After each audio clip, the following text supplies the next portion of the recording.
Assalamualaikum warahmatullahi wabarakatuh. Perkenalkan, nama saya Levisiana Kaisar dengan NIM 241354015. Perkenalkan, nama saya Ramoti Teonata Tagalung dengan NIM 241354027. Oke, jadi kami berdua ini akan menjelaskan mengenai DAC atau Digital to Analog Conversion. Berikut penjelasannya. Selamat menyaksikan. Oke, kita masuk ke materi pertama, yaitu pengertian dari DAC sendiri. Jadi, DAC ini memiliki singkatan Digital to Analog Converter. Nah, apa itu DAC? Jadi, DAC ini sebuah rangkaian atau perangkat yang digunakan untuk mengubah sinyal digital berbentuk biner 0 dan 1 menjadi sinyal analog yang kontinu, arus dan tegangannya. Nah, sinyal digital ini adalah sinyal biner yang berbentuk bit dan merupakan kombinasi 1 dan 0. Jadi level tegangan tinggi dan level tegangan rendah. Atau dengan kata lain itu, konverter digital to analog atau DAC ini mengubah bit sinyal analog dalam bentuk tegangan maupun arus listrik. Nah, jadi DAC ini juga mempunyai contoh dalam kehidupan sehari-harinya. Misalnya, digunakan untuk menggerakkan motor, diafragma speaker, pengendali suhu, pemrosesan citra dan video, pengukuran dan kontrol industri, dan lain-lain. Nah, ini tuh termasuk pada suatu perangkat atau rangkaian elektronika. Nah, konverter DAC juga sering disebut juga DAC, D2A, dan D/2. Nah, dalam contohnya, misalkan ada seseorang yang memutar lagu dari komputernya. Lalu, si lagu ini tuh sebenarnya hanya data digital yang berupa sekumpulan angka 0 dan 1. Nah, si data ini tuh tidak bisa langsung didengar oleh manusia kan? Nah, disinilah peran dari DAC itu sendiri. Nah, DAC ini kan bertugas untuk mengubah data digital menuju tegangan listrik analog. Nah, setiap angka digital ini diterjemahkan menjadi listrik dengan tingkat tegangan tertentu. Kemudian si sinyalnya ini dikirim ke amplifier dan akhirnya ke speaker. Nah, itulah salah satu contoh dari DAC. Nah, DAC ini tuh memiliki dua tipe, yaitu ada BWR dan R2M. Oke, selanjutnya adalah materi dari BWR. BWR ini merupakan jenis dari DAC. Nah, BWR ini adalah Binary Weighted Digital to Analog Converter. Adalah jenis DAC, Digital to Analog Converter, yang menggunakan resistor dengan nilai yang berbeda-beda untuk mengkonversi sinyal digital menjadi sinyal analog.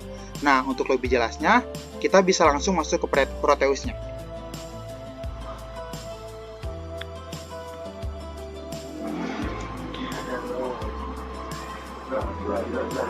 Nah, ini merupakan rangkaian dari BWR DAC dengan IC. Nah, untuk bentuk gelombangnya, kita bisa lihat nih. Jadi, untuk bentuk gelombangnya seperti ini, teman-teman. Ini adalah bentuk gelombang dari DAC yang menggunakan IC 7493. Oke. Selanjutnya, ini ada sebuah rangkaian BWR yang tanpa IC. Jadi, BWR ini kan tadi sudah ditahu ya, Binary Weight Resistor. Oke. Jadi, untuk weight resistor ini, kita ini memasang R pada setiap kaki input DAC-nya. Nah, ini kita ada R ya. Kita menggunakan pemasangan R di sini pada setiap input yang memiliki pola. Ya, polanya itu ada pola atau bobot tertentu yang berbeda-beda. Ada 1 ohm, 2 ohm, 4 ohm, 8 ohm. Untuk 4 bit berarti 2/0, 2/1, 2/2, dan 2/3 gitu ya. Nah, kenapa dipasangnya berbeda-beda? Supaya setiap bit ini bisa memberikan kontribusi tegangan dengan baik. Nah, contohnya nih, di sini kan kita tahu ya, ini ada 4 bit, ini ada 4 bit. Artinya, dia ini tuh kita ini mengkonversi data digital 4 bit menjadi sinyal analog gitu, menggunakan op-amp di sini. Nah, maka nih ya, misalkan nanti ada data 4 bit 0001 kali dulu. Nah, misalkan data 0001. Nah, jadi nanti ketika saklar yang switch 4 ini dinyalakan atau dihubungkan, kan ini 0001 kan. Nah, ini tuh harus menghasilkan nanti menghasilkan nilai sebesar 0,62. Sehingga nanti sisa switch 4 ini akan tersambung dengan pulse atau dengan tegangan referensinya. Untuk digital itu biasanya 5 volt tegangan referensinya. Nah, ini akan tersambung dengan tegangan referensinya. Lalu masing-masing input ini yang tersambung ini akan dihubungkan dengan resistor. Nah, dengan resistor kan yang mempunyai bobot. Bobotnya ini adalah 8. Nih, ini bobotnya adalah 8 ohm. Nah, sinyal input ini juga nanti ini akan diberikan kepada sistem inverting adder di sini yang menggunakan penguat op-amp di sininya. Nah, op-amp di sini akan menjumlahkan arus-arus dari setiap jalur lalu mengubah menjadi sinyal analog. Nah, untuk itu, untuk lebih jelasnya kita akan coba satu-satu nih. Misalkan ini kan ini udah ya 001. Ini tuh sesuai dengan tabel. Nah, 0001. Maksudnya 0,62 kan di sini hasilnya. Nah, ini kenapa saya juga pakai 2 op-amp? Ini tuh kan op-amp sendiri juga ini sebagai pembalikan fungsinya itu, atau kepada sistem inverting itu, inverter adder itu adalah sistem pembalik gitu. Nah, makanya ini kan hasilnya negatif ya. Makanya saya juga di sini pakai 2 op-amp supaya hasilnya bisa positif di sininya. Ya, ini caranya. Nah, misalnya nih kita coba nih. Kan tadi udahnya 0001. Sekarang kita coba 0010 misalnya. 0010. Nah, hasilnya akan naik 1,25. Lalu 0011 misalkan 0011 set, hasilnya menjadi 1,87. Nah, ketika kita lihat analisisnya ya, bahwa si keluaran ini naik sebesar 0,625 konstan gitu. Misalkan gini 0100 0100 000. Nah, hasilnya jadi 2,49. Jadi ini nilai ini tuh sesuai dengan tabel. Sesuai dengan tabelnya. Lalu kita misalkan lanjutnya ini 0101 0101 0101. Nah, hasilnya akan jadi 3,11 tuh. 3,1 positif untuk op-amp yang kedua gitu, positif keluarnya kan. Yang pertama negatif gitu. Nah, yang ketiga ada 0110 0110 set. Nah, hasilnya adalah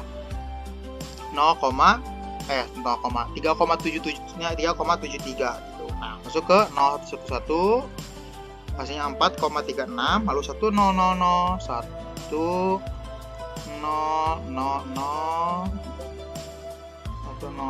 hasilnya adalah 4,95, ada 1,001 hasilnya adalah 5,57 kan? Iya betul, 5,57 sesuai dengan tabel. 1010 set, hasilnya ada 6,20, ada 1,1011 hasilnya adalah 6,82, lalu 1,100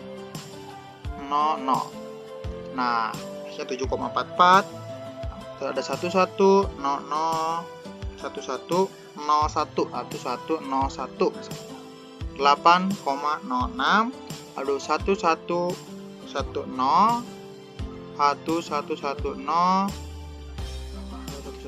hasilnya ada 8,68, dan yang terakhir ada 1111 hasilnya adalah 9,31. Nah, ini merupakan full scale untuk yang 4 bit gitu.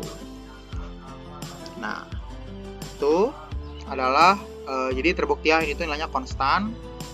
Nah, ini tuh bagian atas harddisk itu disebut dengan most significant bit. Yang bagian atasnya dan yang paling bawah ini adalah significant bitnya gitu. Nah, ini untuk tegangan atau rangkaian IC yang diukur menggunakan DC voltmeter gitu. Oke, jadi tadi kan kita udah mengukur nih di Proteus bilangan-bilangan hasil dari bilangan-bilangan binernya. Nah, langsung kita masuk ke nilai pengukuran. untuk membandingkan hasil pengukuran dan nilai perhitungan gitu. Nah, jadi input digital itu kan ada 1 sama 0. Nah, 1 ini dalam analog itu sama dengan 2 sampai 5 gitu, dan 0 itu sama 0 sampai 0,8. Nah, jadi kita masuk ke rumus, itu rumusnya ada 1/1 V3, dan 1/2 V2, ditambah 1/4 V1, dan 1/8 V0 gitu. Misalkan kita coba nih nilainya adalah 0101 bilangan binernya. Nah, kita bisa langsung masukin nih, misalkan ke 0-nya kan ini V3, 0 ini sama dengan V3, 1 ini V2, 0 ini V1, dan 1 ini V0 gitu. Nah, kita langsung masukin aja ke rumusnya, misalkan 1/1 V3. Nah, V3-nya kita masukin, hasilnya kan 0. Nah, V2-nya itu jangan dimasukin 1, cuman kita masukinnya 5. Karena itu kan nilai analog gitu. Nilai digitalnya 1. Kalau kita convert ke analog hasilnya 5 gitu. Nah, 1/4 V1, V1-nya tetap 0, dan V0-nya karena nilai dari binernya adalah 1, maka jangan 1 tapi 5 gitu. Masukinnya 5. Nah, kita jumlahkan, hasilnya 5/2 ditambah 5/8, maka hasilnya 3,1 volt gitu. Nah, teman-teman bisa coba juga di bilangan-bilangan biner yang lain gitu. Misalkan 1, 0, 0, 0. Nah, V3-nya berarti dia kan V3 itu berarti dianya 1 kan. Satunya kan itu di V3 misalkan. Nah, itu hasilnya berarti 5. Maka masukin aja 1/1 sama dengan 1/1 ke 5, sisanya semuanya dikalikan dengan 0. Mungkin cukup begitu dari hasil perhitungannya. Baik, selanjutnya ada DAC jenis R2R. Jadi R2R ini adalah rangkaian konversi digital ke analog yang menggunakan jaringan tangga resistor dengan 2 nilai resistor R dan 2R saja yang disusun secara berulang seperti tangga. Jadi ketika nilai R adalah 10 ohm, maka nilai dari 2R adalah 20 ohm. Rangkaian ini juga dikenal karena kesederhanaannya dan linearitasnya dalam mengubah sinyal digital menjadi sinyal analog. Tentunya juga saya akan menjelaskan bagaimana rangkaian dari R2R ini.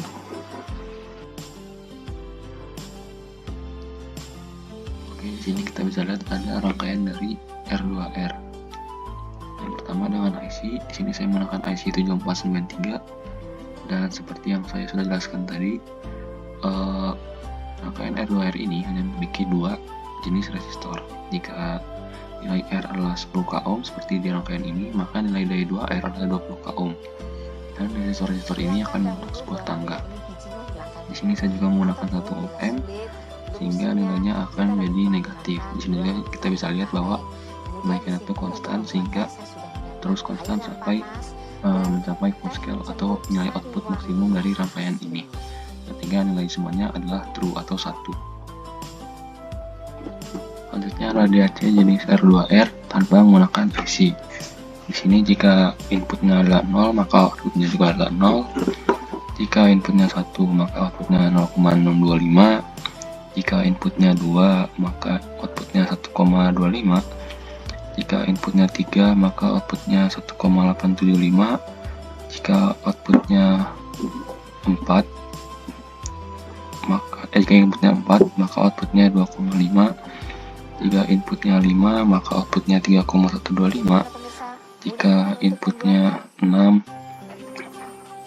outputnya akan 3,75, akan berlanjut terus dengan kenaikan 0,625 dan mencapai full scale-nya adalah 9,375 volt.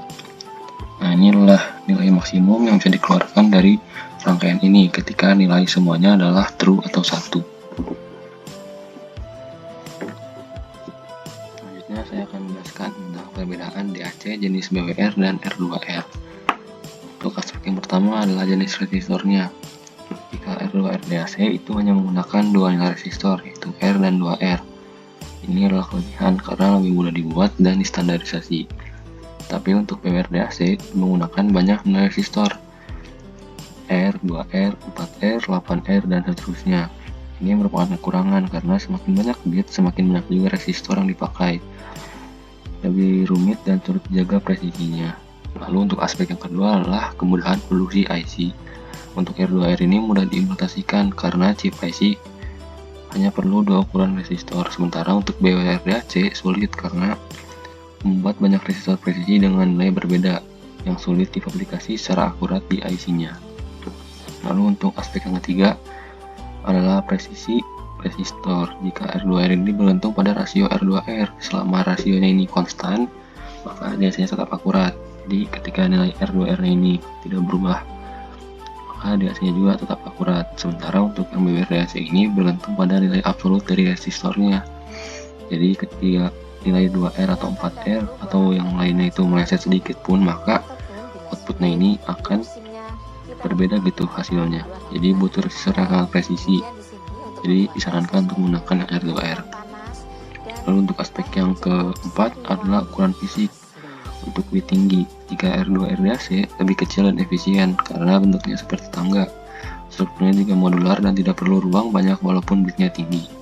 Jika yang BWR itu lebih besar dan kompleks karena jumlah dan variasi resistornya makin banyak, sehingga layoutnya fisiknya juga menjadi lebih rumit.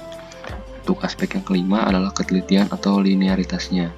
Untuk yang R2R DAC ini umumnya baik karena struktur ladder lebih toleran terhadap ketidaksempurnaan resistor. Tetapi untuk yang BWR DAC ini kurang baik jika resistor tidak presisi, karena kesalahan kecil pada resistor bisa langsung menyebabkan kesalahan besar pada output digital ke analog. Lalu untuk aspek yang terakhir adalah umum digunakan. Umum digunakannya ini untuk R2R ini digunakan dalam IC DAC modern seperti audio DAC, ADC High Resolution dan sebagainya. Lalu untuk yang BWR DAC ini lebih umum digunakan pada DAC discrete, eksperimen di lab, edukasi, atau desain sederhana dengan resolusi rendah, biasanya di bawah 8 bit. Dari nilai perbedaan yang berikut bisa disimpulkan bahwa R2R ini lebih cocok untuk aplikasi modern dan resolusi yang tinggi karena hanya menggunakan dua jenis resistor, lebih mudah diproduksi dalam IC, dan lebih stabil terhadap variasi komponennya. Lalu kesimpulan yang kedua itu BWR DAC lebih cocok untuk desain sederhana dan edukasi, tetapi kurang efisien untuk resolusi tinggi karena membutuhkan banyak nilai resistor presisi yang sulit diproduksi dalam IC-nya itu.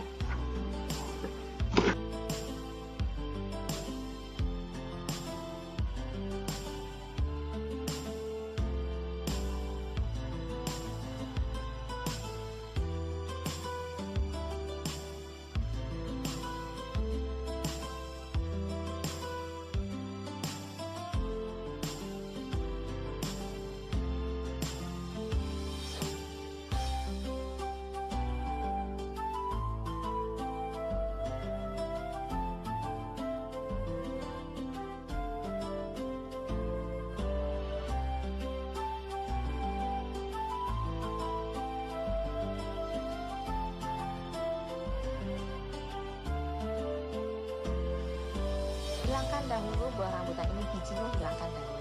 Ataupun bila sulit, belum musimnya, kita dapat mempergunakan buah rambutan dalam kaleng. Kemudian di sini untuk membuat teh saya sudah menyiapkan air yang panas dan teh celup sari wangi asli.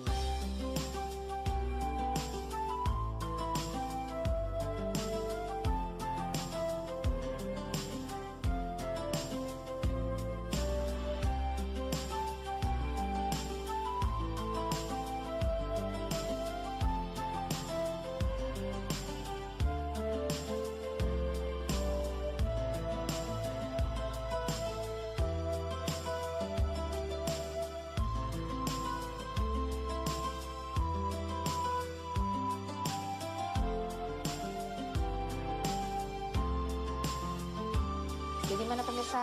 Mudah bukan untuk membuatnya?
hilangkan dahulu buah rambutan ini, bijinya hilangkan dahulu. Ataupun bila sulit, belum musimnya, kita dapat mempergunakan buah rambutan dalam kaleng. Kemudian di sini untuk membuat teh saya sudah menyiapkan air yang panas dan teh celup sari wangi asli.